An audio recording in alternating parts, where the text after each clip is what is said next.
OK, let's hear from someone not only in the midst of Victorian restrictions, but a federal senator, hearing from constituents about when they think the lockdown needs to be eased and what they think of the lockdown.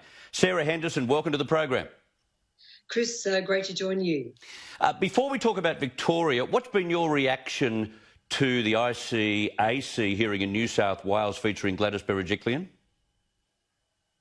Well, Chris, Gladys has made her statement. It's clear, based on the evidence, and that, as she has said, that she hasn't done anything wrong. Clearly, it's a very difficult time for her, but I strongly support Gladys. And if you consider what she has done in New South Wales this year, a monumental effort to keep the economy on track. In fact, the New South Wales economy has had a turnaround of some 70% in the right direction, in contrast to what we've seen here in Victoria. So she has done a mighty job. She is an incredible Premier. And as I say, I strongly stand by her. Yeah, you weren't the only one. The Prime Minister, Scott Morrison, threw his support behind the New South Wales Premier today. Let's have a look at that. Gladys has been a tremendous Premier and she has my absolute support. And I thought she showed a lot of courage yesterday, but I also thought she showed a lot of humility, which is the Gladys I know.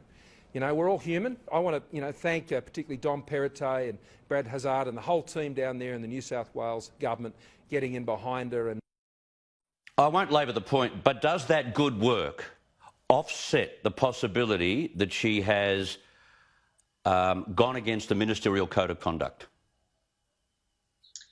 Look, Chris, as I say, there is no evidence of that. I think, and certainly as the Prime Minister has said, she has been very humble and quite courageous and being very open with the people of New South Wales and with all Australians about what has transpired in her personal life. And there is no doubt that being a woman in politics, it is difficult to have a personal life. But she has been very courageous. But fundamentally, she's been an extraordinary Premier for New South Wales.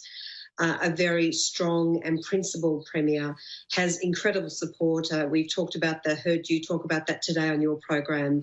And as I say, I strongly support the Premier of New South Wales. OK, can I take you to the other Premier who's under probably similar pressure at the moment? The fire is starting to grow under him. There seems to be no major change in lockdowns announced this coming weekend, which has disappointed Victorians no end. But when you look at the data like I just did, when you start to look at the things that they use as an excuse to keep everyone locked down, New South Wales is worse off and is open. Is it time to open in Victoria? Chris, yes, it is. I have said from the very beginning that Victoria and the Premier of Victoria got the roadmap badly wrong, and we are now seeing further evidence of this. As you say, 13 new cases in New South Wales, 12 in Victoria. We have an economy in New South Wales that is open and thriving, and where there is an outbreak, of course, then the action is taken to mitigate that outbreak, to suppress the virus through first-class contact tracing and suppression. In Victoria, and particularly in Melbourne, we have a completely locked down economy. It is absolutely criminal what is happening in Victoria. It has cost our economy in the last quarter, in the September quarter, $14 billion. The Morrison government has provided Victorians something like $28 billion, Chris.